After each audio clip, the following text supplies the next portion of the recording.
our religion from the Christians, they either should follow Jesus or follow Paul. Which one? No. Jesus commissioned Paul, so don't mix the two. How did he commission him? He's never seen him in his life.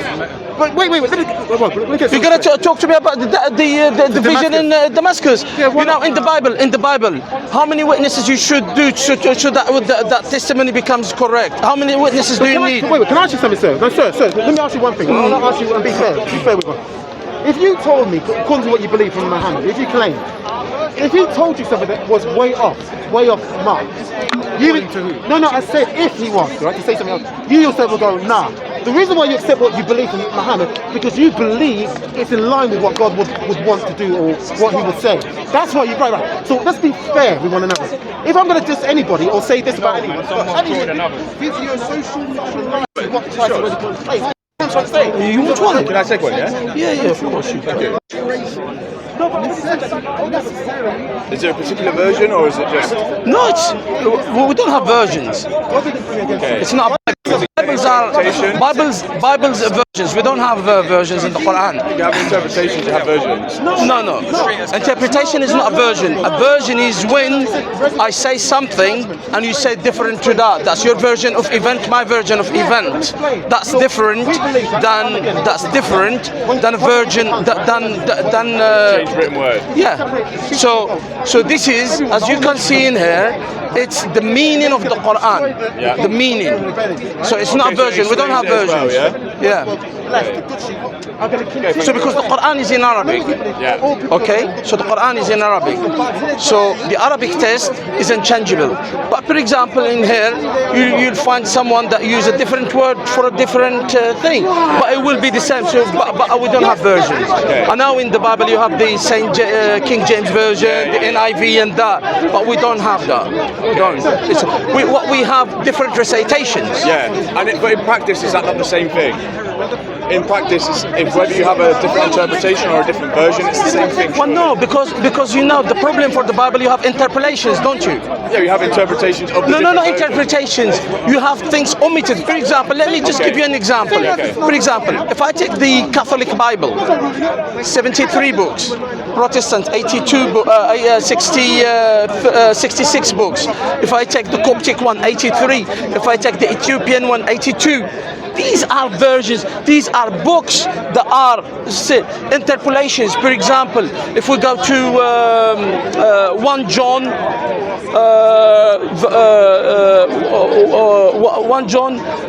5:7.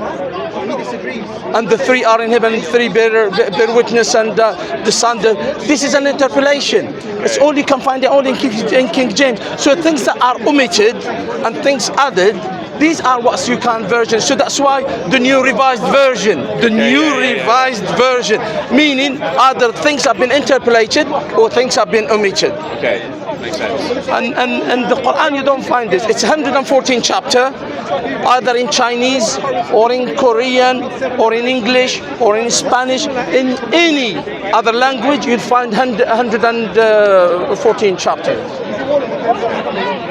Is there, between the distinctions, because I don't know much about Islam, I'll be honest, what I do know I'm not particularly a fan of, but I'm interested to learn about it.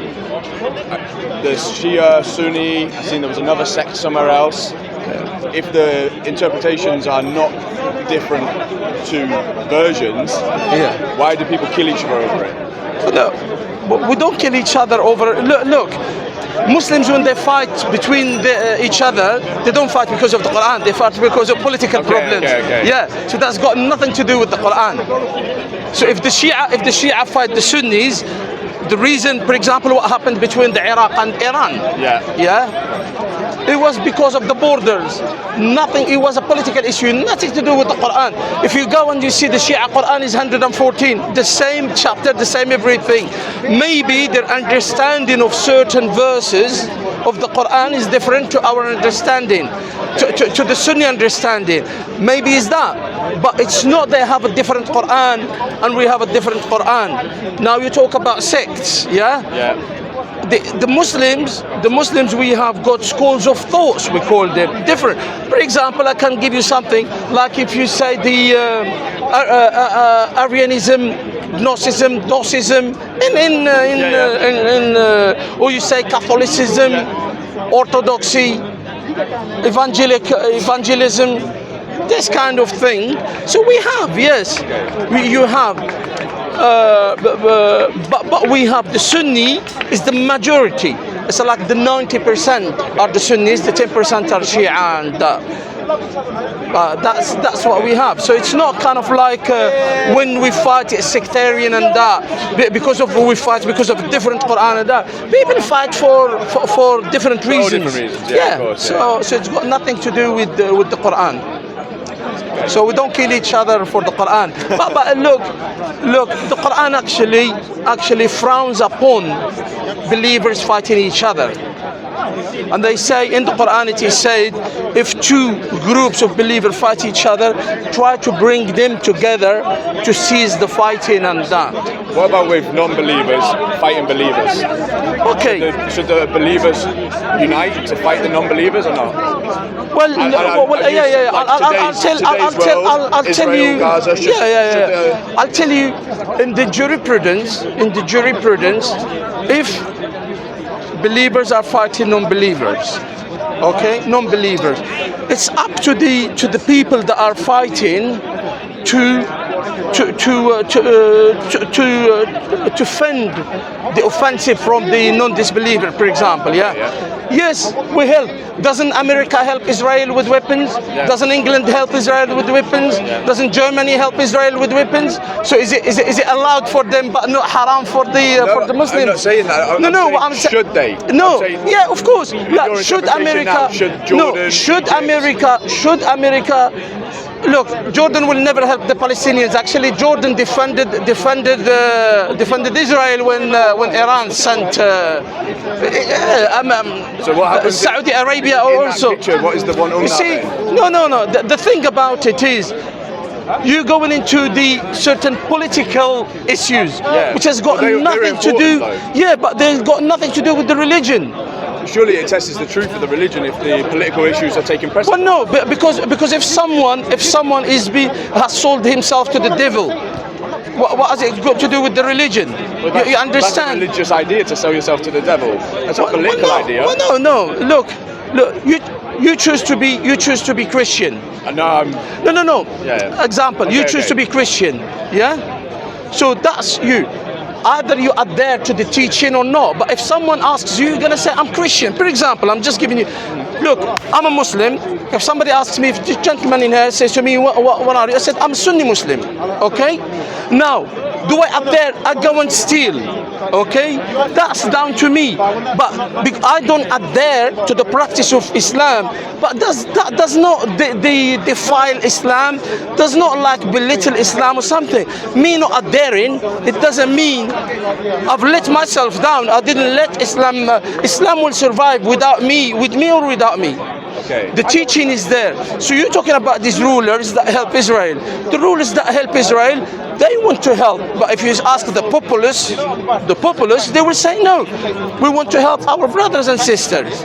So as in the same way, look, lots of people, the majority of people in here, if you ask them, they are against what is happening in Gaza.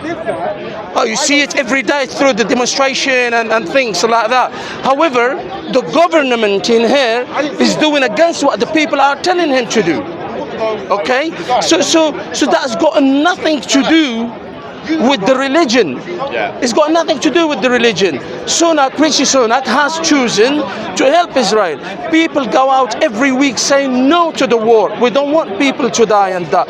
Yet everything is being sold to them, given to them and that. So it's got nothing to do with the religion. So you cannot tie Islam to what his name, the King of Jordan did or the King of Saudi did or that. As I say to you, politics and religion, yes, politics is part of the religion, yes, but what you have now different countries that have got pacts and they have to follow the pacts that they have. For example, Jordan, they have a treaty with Israel. Egypt have a treaty with Israel, and they want to follow that treaty, so that's them. So do you see that as a betrayal? Of course I say it as a betrayal. Of course I say it as a betrayal. Look, I would see it as a betrayal even on the other side if they were, look, in Islam, we don't like oppression, be it to the Muslims or to the non-Muslims. And I'll give you, at the time of the Prophet, peace be upon him, there were councils and treaties. And there was a treaty called the Council of Fudul. So this Hilf al-Fudul, it was all the pagans, they said, if anyone is to be oppressed by a power outside, we all will gang up. It's like NATO now. Yeah. At that time, it's the equivalent of NATO now. If one attack oppresses you, we all will defend. You know, our Prophet, peace be upon him, said, if I were to be called to the Council of Fudul, I would join. Why? Because we're defending an oppressed. We're defending someone that is oppressed. Because, for example, if tomorrow Russia decides to hit Poland, Poland is a member of the NATO. Now, if Russia hits Poland, all the others will help. All the others will help, regardless. So it's in the same sense. So how does that align with the Islamic slave trade? How does that... Hang on, but before we go to the Islamic slave, what are you? No. Let me see. What's your morals? Are you were gonna say you're not a Christian? Are you an atheist? What are you? Undecided. Undecided. So what's your morals? What can I hold you to? I would Because when you go undecided, so someone without morals, what am I supposed to hold you to? Whatever I will say, I cannot hold you to them. They're based in Christian tradition because of my upbringing and the culture that I've grown up in. So a Christian but then? I couldn't say I'm a Christian because I don't know the teachings of Christianity per se. Okay. But culturally I'm a Christian. Yeah, so if you're going to tell me that my upbringing was Christian, I will tell you that in the Bible, there is slave trade. Yeah. In the Bible. Yeah, but we're not even talking about Christianity. I'm talking about you saying Islam. No. You said Muslims. You said Muslims. You went to Islam. Now I have to accept there's in the Bible. But the thing, it's genocide. okay. But I have to know your morals so I can hold you to. Because I'm sure I will find something in your morals that will niggle. You understand what I mean? I know I'm full of contradictions. But I'm curious if this is the truth. Then how is there contradictions in it? You're against oppression, but there's a slave trade. That's Okay. This is the Quran. Yeah. You have got Sheikh Google, I call it. Google where it says in this holy book, it says that the slave trade is allowed. But Muhammad had slaves, right? Muhammad had slaves. Yeah. No, actually his servants were all Muslims.